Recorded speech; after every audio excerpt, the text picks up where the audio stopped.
Hi dears, എല്ലാവർക്കും നമസ്കാരം. നമ്മുടെ പുതിയൊരു വീഡിയോയിലേക്ക് എല്ലാവർക്കും സ്വാഗതം. അപ്പോൾ നമ്മുടെ ഇന്നത്തെ വീഡിയോ ഒരു ടെമ്പിൾ വ്ളോഗാണ് കേട്ടോ.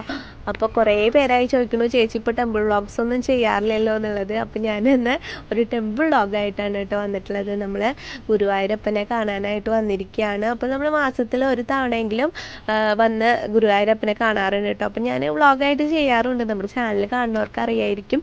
അപ്പോൾ നമ്മളിന്ന് ഗുരുവായൂർ അമ്പലത്തിലെ എൻ്റെ കുറച്ച് വിശേഷങ്ങളാണ് ഞാൻ നിങ്ങളുമായിട്ട് ഷെയർ ചെയ്യാൻ പോകുന്നത്. അതിനു മുന്നേ നമ്മുടെ ചാനൽ ആദ്യമായിട്ട് കാണുന്നവരാണെങ്കിൽ ഒന്ന് സബ്സ്ക്രൈബ് ചെയ്യണം. നിങ്ങൾക്ക് എൻ്റെ വീഡിയോസൊക്കെ ഇഷ്ടപ്പെടുകയാണെങ്കിൽ ലൈക്ക് ചെയ്യണം, ഷെയർ ചെയ്യണം. നിങ്ങളുടെ അഭിപ്രായമൊക്കെ എന്തായാലും കമൻറ്റ് ചെയ്യണം കേട്ടോ.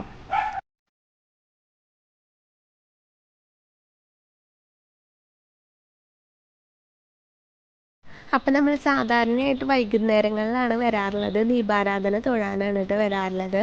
അപ്പം ഇപ്രാവശ്യം നമ്മൾ രാവിലെയാണ് വന്നിട്ടുള്ളത്. അപ്പോൾ നല്ല തിരക്കാണ് കേട്ടോ. ഇന്ന് നല്ല തിരക്കാണ്. ഞായറാഴ്ച ദിവസം ആയതുകൊണ്ട് തന്നെ നല്ല തിരക്കായിരുന്നു. പിന്നെയെന്ന് വെച്ചിട്ടുണ്ടെങ്കിൽ ഒരുപാട് കല്യാണങ്ങളൊക്കെ ഉണ്ട് കേട്ടോ. ചിങ്ങമാസമൊക്കെ അല്ലേ, അത് കാരണം കൊണ്ട് കല്യാണങ്ങളും നിറയെ ഉണ്ടായിരുന്നു. അപ്പോൾ തൊഴാൻ തന്നെ നല്ല ക്യൂ ആണ് കേട്ടോ. നമുക്ക് ഉള്ളിൽ കയറി തൊഴാനുള്ള ക്യൂ വലുതായിരുന്നു. അപ്പോൾ ഭഗവതിയുടെ അവിടെയുള്ള വഴിയിലൂടെ കയറിയിട്ടാണ് കേട്ടോ നമ്മൾ തൊഴുന്നത്. അവിടെയും നല്ല ക്യൂ ആയിരുന്നു കേട്ടോ. നല്ല തിരക്കായിരുന്നു നമുക്ക് തൊഴാനായിട്ട്. അപ്പോൾ എന്താ പറയുക, ഇപ്രാവശ്യം പോയിട്ട് എനിക്ക് ഭഗവാനെ മര്യാദയ്ക്ക് കണ്ട് തൊഴാനായിട്ട് പറ്റിയിട്ടുണ്ടായിരുന്നില്ല കേട്ടോ. ഒരുപാട് വിഷമമായി. നമ്മൾ സാധാരണ കണ്ണനെ നന്നായിട്ട് കണ്ട് തൊഴുതിട്ടാണ് വരാറുള്ളത്. പക്ഷേ ഇപ്രാവശ്യം പോയപ്പോൾ നല്ല തിരക്കായതുകൊണ്ട് തന്നെ നമുക്ക് കണ്ണനെ വ്യക്തമായിട്ട് കാണാനും ഒന്നിനും പറ്റിയില്ല കേട്ടോ, തിരക്ക് കാരണം. അപ്പോൾ ഭയങ്കര വിഷമമായിപ്പോയി എനിക്ക്. സാധാരണ നമ്മൾ പോകുമ്പോൾ നന്നായി തൊഴുതിട്ടൊക്കെയാണ് വരാറുള്ളത്. അപ്പോൾ ഇതേ മണ്ഡപങ്ങളൊക്കെ ഫില്ലായിട്ടാണ് കേട്ടോ നിൽക്കുന്നത്. കുറേ ആൾക്കാർ ഇതേ പുറത്ത് നിൽക്കുന്നുണ്ട്.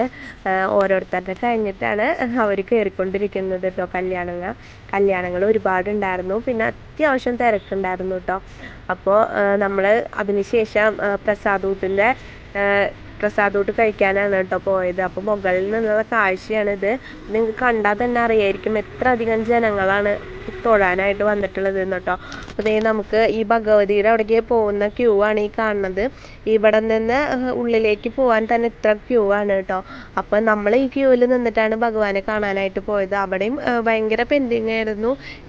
ഇപ്രാവശ്യം നല്ല തിരക്കായിരുന്നു കേട്ടോ. അപ്പോൾ നമ്മൾ അവിടെ കയറി ഭക്ഷണമൊക്കെ കഴിച്ചു. നല്ല എന്താ പറയുക, ഭഗവാന്റെ ഭക്ഷണമൊക്കെ കഴിച്ചു. അപ്പോൾ ഇന്ന് സ്പെഷ്യലായിട്ട് സാമ്പാറുണ്ടായിരുന്നു, അവിയലുണ്ടായിരുന്നു, പിന്നെ ഒരു കായ ഉപ്പേരി ഉണ്ടായിരുന്നു, പിന്നെ പായസം ഉണ്ടായിരുന്നു, അച്ചാറുണ്ടായിരുന്നു കേട്ടോ.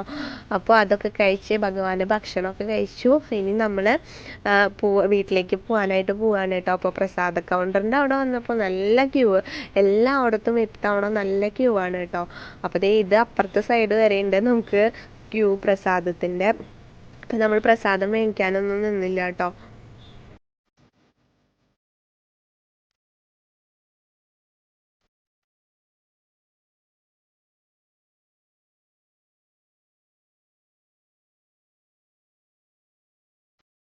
അപ്പോൾ മാസത്തിലൊരു തവണ കണ്ണനെ കണ്ടില്ലെങ്കിൽ ഭയങ്കര വിഷമമാണ് കേട്ടോ. അവിടെ ചെന്ന് കണ്ണനെ കണ്ടിട്ടുണ്ടെങ്കിൽ നമുക്കൊരു പോസിറ്റീവ് എനർജിയാണ്. ഗുരുവായൂർ അമ്പലത്തിൽ പോകുമ്പോൾ തന്നെ ഒരു പോസിറ്റീവ് എനർജിയാണ്. അപ്പോൾ അവിടെ പോയിട്ടുള്ളവർക്കൊക്കെ അറിയായിരിക്കും.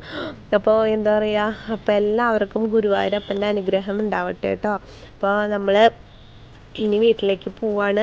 ജസ്റ്റ് ഒന്ന് ഇനി ഫ്രണ്ടിൽ പോയിട്ട് തൊഴുതിട്ട് വേണം പോവാനായിട്ട്. അപ്പോൾ ഫ്രണ്ടിൽ ഇതേ ഞാൻ പറഞ്ഞ പോലെ നല്ല തിരക്കാണ്. അപ്പോൾ നമ്മൾ കുഞ്ഞും മൃദുവൊക്കെ ഗുരുവായൂരപ്പനെ പിന്നെ നമുക്ക് എടുത്ത് കാണിച്ചു കൊടുക്കാനായിട്ട് പറ്റുള്ളൂ പുറത്ത് നിന്നിട്ടാണെങ്കിലും. പക്ഷേ ചെറുതായിട്ടേ കാണാൻ പറ്റുള്ളൂ. അപ്പോൾ കുഞ്ഞുവിനെ അങ്ങനെ ഉള്ളിലേക്ക് നോക്കാനുള്ള എന്താ പറയുക, അത്ര അറിവ് ആയിട്ടില്ലല്ലോ. അപ്പോൾ ഋതുസ് എല്ലാവരും അച്ഛനമ്മമാരൊക്കെ ഇങ്ങനെ കൊച്ചുങ്ങൾ അങ്ങനെ പൊക്കി കാണിച്ചു കൊടുക്കുന്നുണ്ട് കേട്ടോ പുറത്ത് നിന്നിട്ട്. അപ്പോൾ ഉള്ളിൽ പോകാൻ പറ്റാത്തവരൊക്കെ ഇങ്ങനെ പുറത്ത് നിന്നിട്ട് ഇങ്ങനെ കൊച്ചുങ്ങളിലൊക്കെ ഇങ്ങനെ പൊക്കി കാണിച്ചു കൊടുക്കുന്നുണ്ട്. പിന്നെ ഒരുപാട് ആൾക്കാർ ഇവിടെ നിന്നിട്ടും തൊഴുന്നുണ്ട് കേട്ടോ. പുറത്ത് നിന്നിട്ടും തൊഴുന്നുണ്ട്. അപ്പോൾ നമ്മൾ കുഞ്ഞു തൊഴാനായിട്ട് നിൽക്കുകയാണ് കേട്ടോ. അപ്പോൾ ഏട്ടൻ കുഞ്ഞുവിനെ ഇങ്ങനെ എടുത്ത് പൊക്കി കൊടുക്കുന്നുണ്ട്. അപ്പോൾ കുഞ്ഞ് നല്ല തൊഴിലാണ്. അപ്പോൾ പക്ഷേ ഉള്ളിലേക്ക് കാണാനൊന്നുമില്ല കേട്ടോ, ഭഗവാനെ കാണാനൊന്നുമില്ല. എന്നാലും അവൻ നന്നായിട്ട് തൊഴുന്നുണ്ട് കേട്ടോ. പറഞ്ഞതുപോലെ തന്നെ ഭഗവാനെ തൊഴാൻ പറഞ്ഞപ്പോൾ നന്നായി തൊഴുന്നൊക്കെ ഉണ്ട്.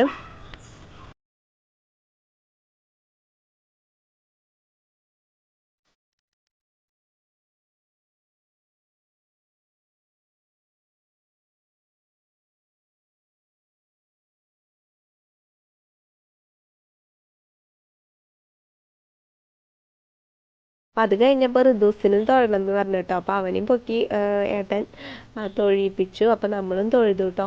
അപ്പോൾ ഇപ്രാവശ്യം നമുക്ക് ഉള്ളിൽ കയറി തൊഴാൻ പറ്റാത്തതിൻ്റെ ചെറിയൊരു വിഷമമുണ്ട്. എന്നാലും നമുക്ക് അടുത്ത തവണ വന്നിട്ട് എന്തായാലും ഗുരുവായൂരപ്പനെ നല്ലതുപോലെ തൊഴണം കേട്ടോ. അപ്പം എല്ലാവർക്കും ഗുരുവായൂരപ്പൻ്റെ അനുഗ്രഹം ഉണ്ടാവട്ടെ. അപ്പോൾ നമുക്ക് അടുത്ത വീഡിയോയിൽ കാണാം. ബൈ.